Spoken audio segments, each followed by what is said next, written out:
कम से कम चीनी 100 रुपये किलो होनी चाहिए कम से कम, लेकिन मुश्किल है, या ऊपर रेट चढ़ रहा है ज़्यादा से ज़्यादा, नीचे तो आ नहीं रहा, गरीब आवाम तो मर रही है भूख से।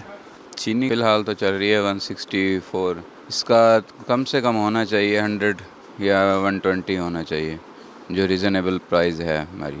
चीनी कम से कम 100 के ऊपर नीचे ऐसे होनी चाहिए 10-20, जो आवाम अफोर्ड, क्योंकि ये हर घर की ज़रूरत है जो लोगों तक नहीं पहुंच रही, अफोर्ड ही नहीं कर रहे लोग, इतनी महंगाई है, इतनी मजदूरी नहीं मिलती जितनी चीज़ें महंगी हो गई हैं, तो जीना मुश्किल हो गया इस दौर के अंदर। यूटिलिटी 100 रुपये चीनी नहीं मिलती। अगर आपने यूटिलिटी 100 रुपये चीनी लेनी है, उनकी शर्तें हैं भाई, वो आपको पहले पूरी करनी पड़ेंगी।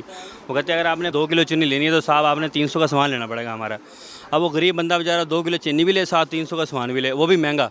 चीनी के रेट मैं समझता हूँ कि अगर 100 से नीचे होगा तो आवाम खुश होगी। 100 से जितना ऊपर चले जाओगे 180, 200 या 140, ये जो रेट है ये आवाम नहीं ले सकती, और ये डेली रोज़मर्रा के रेट है, रोज़मर्रा ही लेना है।